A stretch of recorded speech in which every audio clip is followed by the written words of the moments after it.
Aujourd'hui, chers amis, on va aller enfin revoir ensemble la partie numéro 2 du pré-investissement pré-levier, appelez ça comme que vous voulez, là où ce qu'on va aller emprunter de l'argent pour investir.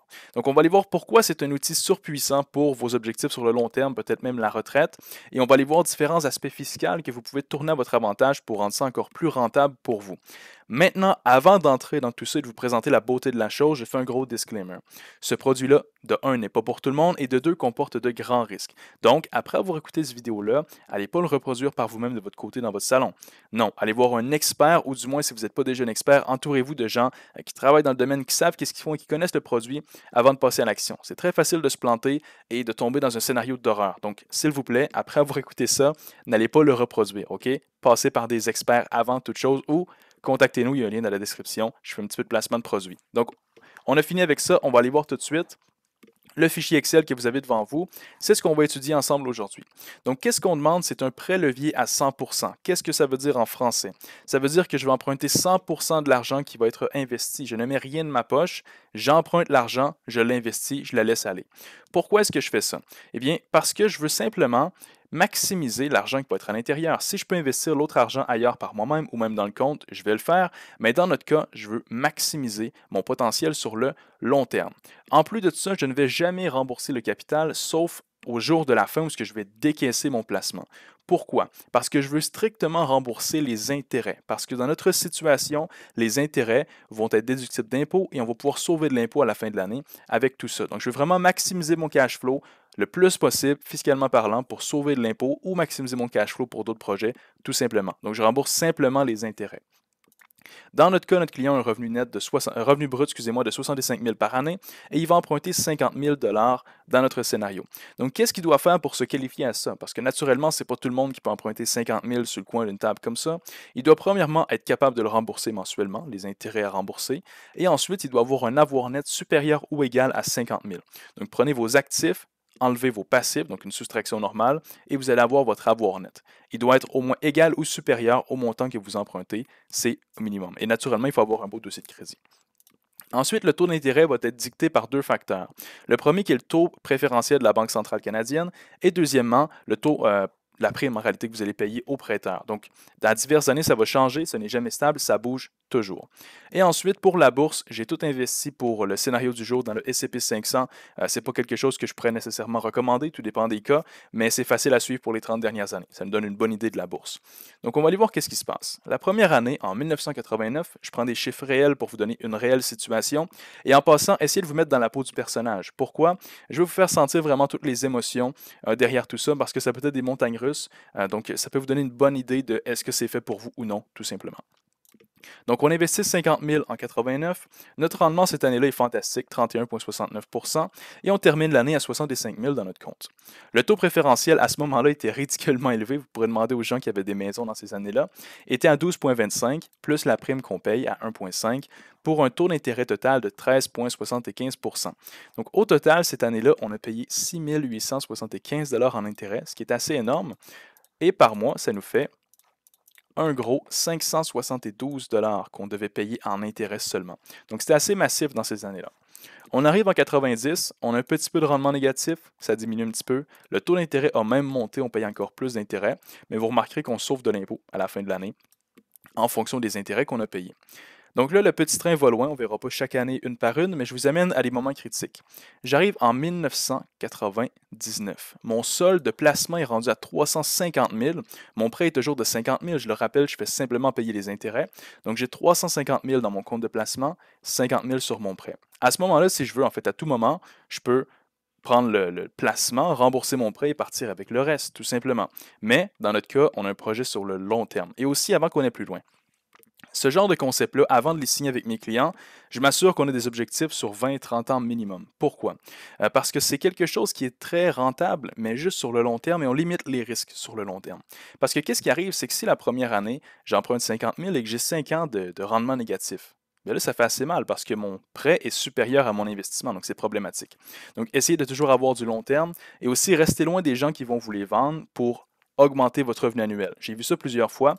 Le client qui aura emprunté 50 000 finit son année à 65 000 et là, le conseiller va lui enlever 15 000, lui envoyer dans son compte chèque. Comme ça, il a augmenté son salaire de 15 000. Ne faites jamais ça, ça ne sert absolument à rien. L'idée, c'est de maximiser sur le long terme. Donc, on ne touche pas à l'argent tant qu'on n'est pas arrivé à la fin de notre parcours ou à notre objectif final.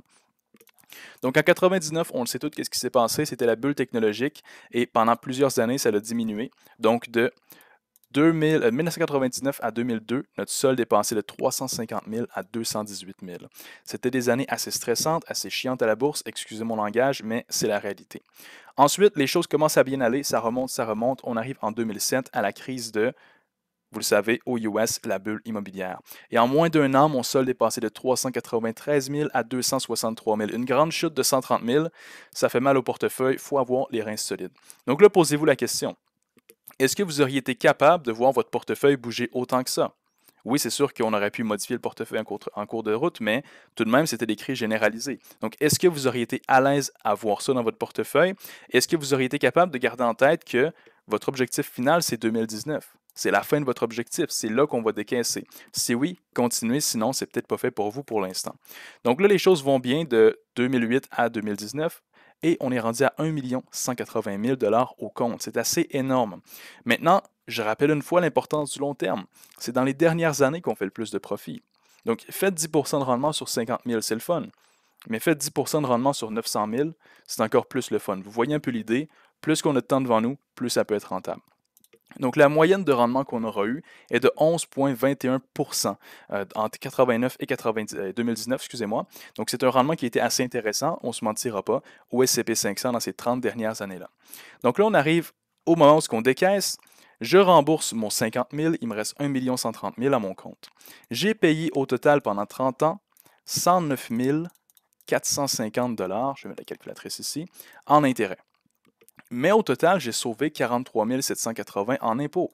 Donc, en réalité, mon projet m'a coûté 65 670.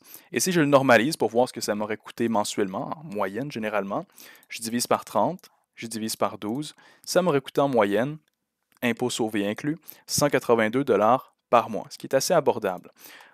Ensuite, à la fin, il me reste 1 065 000 de valeur créée.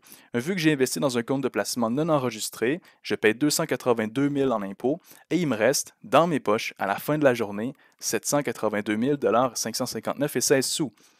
C'est assez fantastique, c'est des gros montants et j'assume que tout le monde, s'il trouvait ça au pied de leur lit demain matin, serait fou de joie. Moi compris naturellement. Donc, il y a vraiment un lourd potentiel, un puissant potentiel à ce projet-là. Et si on compare, parce que souvent les gens vont me dire, Gab, le 182$ que j'ai payé par mois, j'aurais pas été mieux de simplement l'investir dans le même compte de placement au lieu de prendre le risque d'investir ou d'emprunter de l'argent?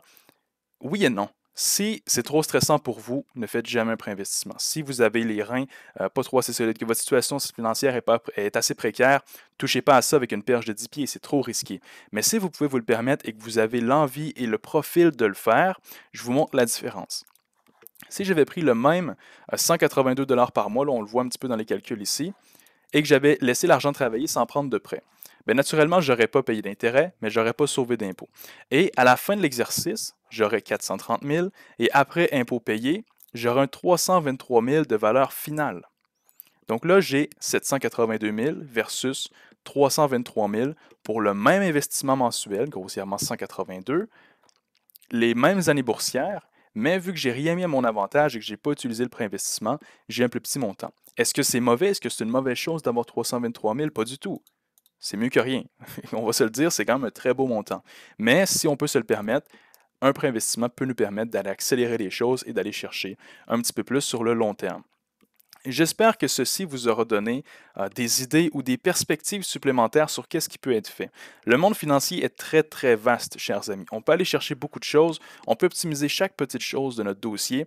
La seule chose qui nous empêche de le faire souvent, c'est la connaissance. Donc, c'est important de creuser, de s'informer, parce que plus qu'on en sait, plus qu'on gagne. C'est aussi simple que ça en finance. Alors, je vous invite à creuser, à apprendre de plus en plus pour maximiser votre situation personnelle financière. Donc, le préinvestissement, je refais un gros disclaimer, ne le faites pas sans expert avec vous, ne le faites pas tout seul chez vous. Si vous n'êtes pas sûr, touchez-y même pas. Ce n'est pas une nécessité dans la majorité des cas, mais dans certains cas, ça peut aider. Donc, si vous ne savez pas qui aller voir ou vous aimeriez travailler avec nous, écrivez-nous, ça va nous faire plaisir. Dans la description, il y a un lien pour prendre rendez-vous. Appelez-nous, on va regarder votre situation, on va voir qu'est-ce qu'il y en est, on va vous dire si ça s'adresse à vous ou non, et on va pouvoir vous guider à travers tout ça de façon la plus sécuritaire possible. Donc, le fichier Excel, est-ce qu'il va être disponible pour tout le monde dans la description? Pas du tout. Je ne veux pas donner trop de cues pour que les gens le fassent eux-mêmes, ce n'est pas ça l'idée. Je donne le fichier Excel aux gens avec qui je travaille, mais pas aux autres. Je ne veux pas prendre de risques. Encore une fois, ce n'était pas une façon d'inciter à prendre des pré-investissements, mais à vous ouvrir les yeux sur différentes choses qui peuvent être faites. Donc, gardez ça bien en tête. Et encore une fois, si vous voulez travailler avec nous ou que vous avez des questions à nous poser, le lien est dans la description. Donc, prenez soin de vous, aimez, commentez, partagez, et on se dit à très bientôt. Salut!